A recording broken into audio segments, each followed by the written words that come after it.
Leioako udalak hainbat zerga kudeatzen ditu. Ibilgailuena, plusbalia, obrena eta 2014 aurrera ibirena. Kalean kontribuzioa esaten zaionari.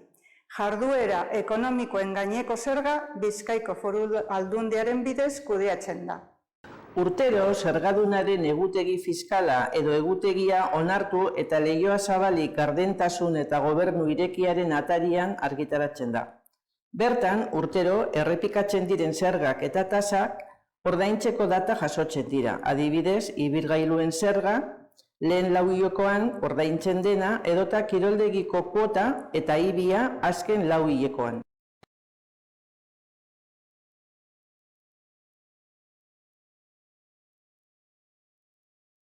Ordainketa hori egiteko honako bideak ditugu.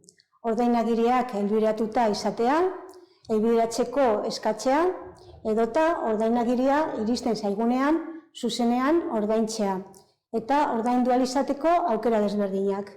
Eusko Jaurlaritzaren ordainketa pasabidea erabili, zure bankura joan edo esakera hurbildu, bai udalan, bai gaztelubiden, eta erabili txartela, dirua edo bizun.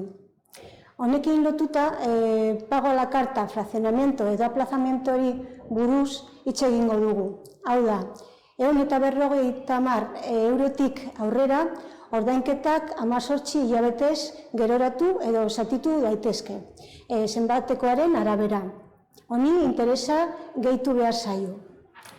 Bestalde, udalak nahierara ordaintzeko aukera ematen du. Horrela, kopuru osoa batu eta 2, 4, 6 edo 10 kuota berdinetan ordaintzea aukeratu dezake, inolako kostu erantzirik gabe. Informazio gehiago nahi izanez gero, jo gure egoitza elektronikora webean deitu 94400 telefonora edo ator gure saketara. Ekintza hau Leioa Hurbil eraldaketa proiektu berritzailean kokatzen dugu. Konkretuki, bere formakuntza programan sede duenak udala herritarrengana hurbiltzea eta trebetasun digitalak sustatzea.